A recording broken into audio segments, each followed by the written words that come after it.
In this video, I want to show you how to color grade your highlights, shadows, and midtones, or any part of your image independently.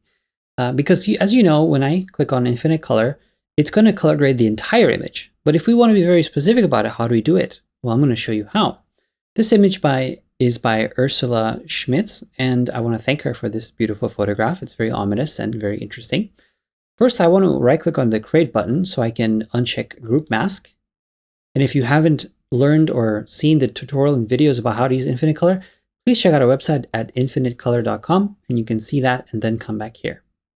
All right, so firstly, I'm going to go ahead and create a color grade that I generally like, and maybe one that I'm going to use to reflect our shadows.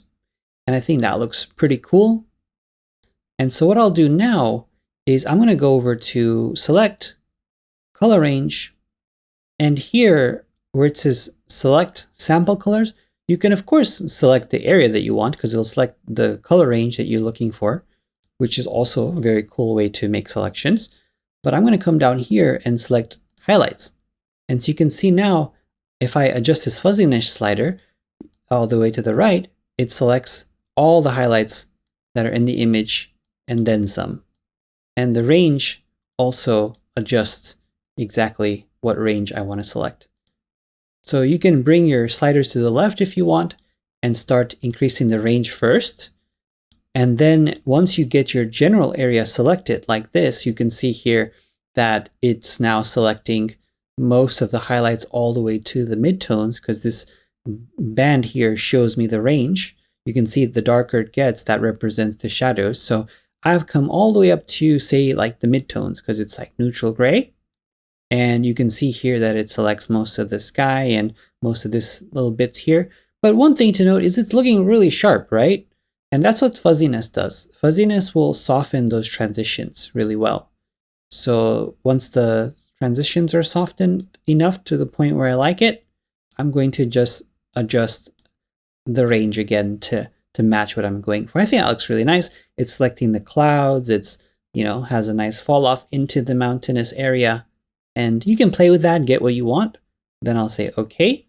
Once it makes a selection, I'm going to select my group here, click on the mask button, and then automatically it adds this. Let me show you really quick. It adds this mask.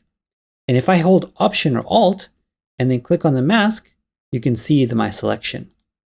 And I'll hit Option and Alt and click it again and get out of there. So let's turn on this group here. You can see here that I've actually selected my highlights, which was what I was intending to do. And now it made the skies really, really cool. I can increase the opacity if I want as well.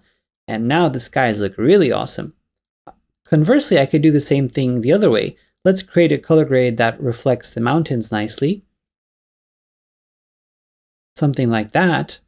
And now when I go to Select and Color Range, and actually let's do the opposite.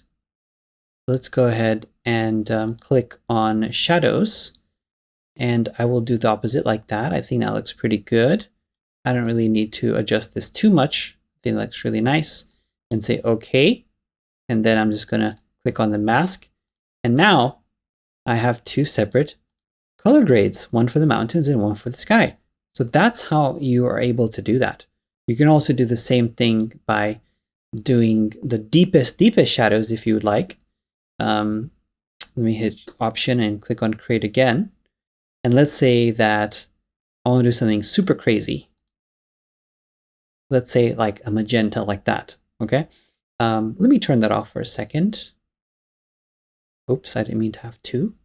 Let me go into Select, Color Range. I'll go Shadows, but this time I'm going to select just the darkest parts. And I'll do that. So it's just this little area here. I'll say yes. I will click on Infinite Color here and click the mask button. And just like that, you can see the darkest shadows have this magenta tone. Obviously, I don't necessarily want to do that. This was just an example of how to do that. So I hope this video helped. This is how you make selections in different areas and then color grade them independently. If you would like to see more, please check out our website at infinitecolorpanel.com. Please join our Facebook and Instagram groups. and or Facebook groups and Instagram page, I should say. And I hope you have a lot of fun using this panel.